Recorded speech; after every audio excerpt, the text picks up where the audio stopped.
우리 주님의 은혜와 평강이 여러분과 함께 하시기를 축복합니다. 농선봉이 마무리가 되었습니다. 여러분에게 질문을 한 가지 드리겠습니다. 농선봉 때 받은 은혜가 아직도 여러분의 삶의 동력이 되고 있습니까? 그렇게나 치유하라고 준비하면서 기도하고 또 멀리 지방에 가서 사역을 하고 그 모든 시간들이 하나님의 손길임을 기억하고 다시 우리가 일상으로 돌아왔습니다.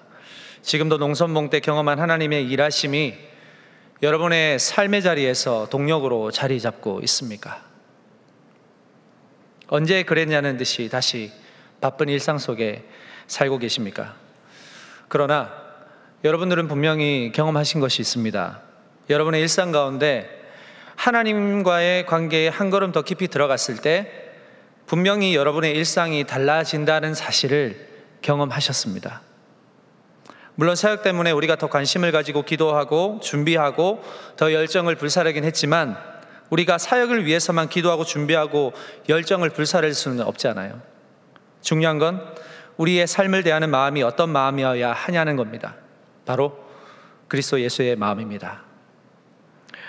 감히 내 힘으로 할 수 없는 일이 바로 섬김이고 또 복종이며 사랑하는 일입니다. 돌아봐야 됩니다. 내가 능력이 있어서, 내가 지혜로워서, 내가 재능이 뛰어나서, 머리가 좋아서 그 덕택으로 내가 지금까지 살아오고 있는지 말이죠. 돌아보면 은혜라는 두 글자밖에 설명할 수가 없습니다. 그럼 우리가 이러한 은혜를 한시적이 아니라 반복적인 일상 가운데서도 변함없이 이것을 누릴 수 있는 방법이 무엇일까?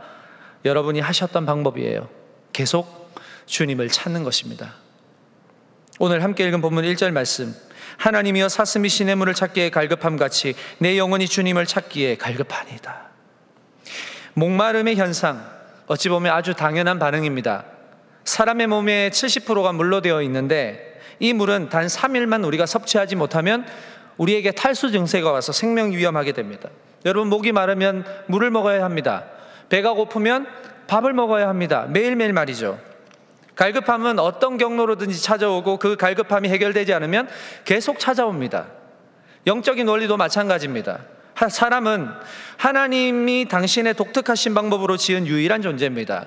하나님의 형상으로 친히 만드셨고 그 코에 생기를 불어 넣어주셨습니다. 다시 말해서 하나님의 생명이, 하나님의 생기가 우리 사람 안에 들어있다고 하는 겁니다.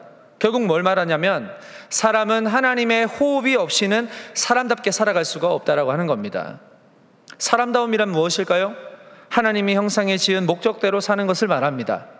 우리는 그 목적대로 지으심을 받았는데 그 목적대로 살아가기 위해서는 절대 하나님을 떠나서는 안 된다는 이야기예요.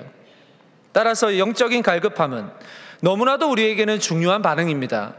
갈급함이 없다면 이게 문제인 거예요. 영적인 갈급함이 없다는 것은 곧 하나님과의 관계가 아닌 다른 것으로 채워져 있는 상태를 말하기 때문에 그렇습니다. 영적 갈급함이 생기지 않는다면 분명히 우리는 하나님과 멀어졌거나 그 틈으로 죄의 지배당하고 있는 것이기 때문이에요. 그래서 우리는 이 예배를 통해서 우리의 영적인 존재의 목적을 배우고 그 갈급함을 회복하도록 해야 하는데 그 방법이 뭐냐? 하나님을 찾는 것입니다. 하나님을 찾는 것. 시인이 보십시오. 오늘 시편 42편의 시인이 자신의 상황을 마치 시냇물을 찾는 사슴에 비유한 것은 그 사슴의 갈급함과 자신을 동일시했다라고 하는 것이고 그만큼 그 갈급함을 다른 걸로 채우지 않고 오직 하나님께로만 채우겠다라고 하는 위대한 결단이 들어있는 거예요. 지금 시인의 상황이 좋지 않습니다. 사람들에게 멸시와 조롱을 당하고 있습니다. 믿음의 시련을 당하고 있는 상황이에요. 3절을 보세요. 사람들이 종일 내게 하는 말이 내 하나님이 어디 있느냐 하오니 내 눈물이 주야로 내 음식이 되었도다. 한두 번도 아니고 사람들이 볼 때마다 이 시인에게 하는 말이 뭐예요? 하나님이 어디 있냐? 내 하나님이 어디 있냐? 여러분, 믿음의 눈이 없으면 절대로 우리는 하나님을 볼 수 없습니다. 보이지 않아요. 그러니 하나님의 존재를 모르는 사람들은 날마다 하는 얘기가 뭐예요? 하나님이 어디 있냐? 얘기 물어보는 거예요. 하나님이 어디 있냐? 그에 반해 시인은요, 하나님의 존재를 알고 있습니다. 멸시와 조롱에도 하나님을 갈망하고 있습니다. 시편 42편 2절의 말씀에 시인이 하나님을 어떻게 믿고 있는지 보십시오. 내 영혼이 하나님 곧 살아계시는 하나님을 갈망하나니 내가 어느 때에 나가서 하나님의 얼굴을 배울까. 살아계신 하나님을 갈망하고 있잖아요. 사람들의 멸시와 조롱에 밤낮 할 것 없이 내 뺨에서 흐르는 그 눈물로 내 배를 채우고 그 눈물이 음식이 될 정도로 심각한 영적인 위기에 처해 있지만 그는 살아계신 하나님을 절대로 놓지 않으려고 간절히 찾고 구하는 모습을 보시기 바랍니다. 여러분, 하나님이 어디에 계실까요? 살아가면서 우리가 위기를 겪지 않는 사람이 아무도 없죠. 고난이 거의 루틴처럼 삶에서 루틴이 되어서 살아가고 있는 사람들이 의외로 많습니다. 여러분, 분명한 사실이 있습니다. 하나님은 살아계시다는 것입니다. 하나님은 어디에나 계십니다. 하나님이 계시지 않는 곳은 그 어디에도 없습니다. 다만 우리가 위기를 만날 때 이 하나님의 부재, 하나님이 계시지 않는 것 같은 그 느낌이 나를 지배할 때 이게 나를 힘들게 하지 사람의 멸시와 조롱이 나를 힘들게 하는 건 아니더라는 거예요. 우리는 하나님을 믿기 때문에 세상으로부터 조롱과 멸시를 받습니다. 조롱하는 자들은 하나님이 계시지 않는다고 믿기 때문에 우리를 미련한 자들이라 조롱하는 거예요. 당연한 거예요. 그러나 우리 하나님은 살아계신 분, 어디에다 계시는 분, 우리가 이런 하나님을 믿고 확정한다면 여러분, 이제부터 우리가 주목해야 하는 것은 무엇일까? 우리가 주목해야 하는 것은 사람들의 멸시와 조롱의 입이 아니에요. 여기에 지배당하시면 안 된다는 겁니다. 오늘 흥미로운 말씀이 있습니다. 뭡니까? 3절 말씀. 사람들이 종일 내게 하는 말이 내 하나님이 어디 있느냐 하오니 내 눈물이 주야로 내 음식이 되었도다. 사람들이 종일 시인에게 하는 말이 내 하나님이 어디 있느냐, 이것으로 매일같이 힘들어하고 눈물 흘리는 현실을 살아가고 있어요. 그런데 반전이 하나 있어요. 반전이 무엇이냐? 이러한 현실에도 시인의 행동이 이것입니다. 5절입니다. 5절 다 같이 한번 읽어보겠습니다. 5절 시작. 내 영혼아, 내가 어찌하여 낙심하여 어찌하여 내 속에서 불안해하는가? 너는 하나님께 소망을 두라. 그가 나타나 도우심으로 말미암아 내가 여전히 찬송하리로다. 멸시와 조롱에도 이 시인이 자신을 향하여서 내 영혼아, 내가 어찌하여 낙심하며 어찌하여 내 속에서 불안해하는가? 너는 하나님께 소망을 두라. 멸시와 조롱에도 거기에 지배당하지 않고 빠져나와서 자신에게 하는 말이 이거예요. 너는 하나님께 소망을 두라. 그가 나타나 도우심으로 말미암아 내가 여전히 찬송하리로다. 사람들은 하나님이 어디에 있냐, 눈에 보이는 하나님이 없지 않느냐, 이렇게 묻는 수준에 그치고 있습니다. 그러나 시는 하나님이 어디에나 계시는 분, 장소의 개념을 이미 초월했어요.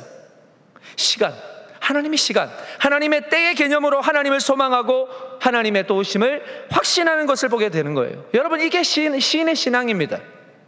보이지 않는 것에 소망과 그 구원의 근거를 두고 있는 것이죠. 사랑하는 여러분, 우리가 소망해야 하는 분은 장소의 하나님이 아니에요. 장소의 하나님이 아닙니다. 장소는 나의 영역이에요. 내가 마음만 먹으면 어디든지 갈 수 있어요. 그러나 시간과 때는 나의 영역이 아니에요.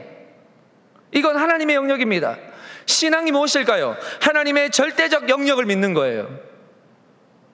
우리가 비록 하나님의 시간을 알지 못하고 사람들의 조롱과 멸시의 눈물을 흘릴 수밖에 없지만 하나님은 이 시간과 정서를 초월하셔서 여전히 우리의 기도를 들으시고 우리의 눈물을 기억하고 계신다는 사실을 믿는다면 우리에게 뭐가 있다는 거예요? 소망이 있다라고 하는 것입니다. 그리고 찬송할 수 있다라고 하는 겁니다. 우리의 소망을 하나님께만 두시기를 주님의 이름으로 축복합니다.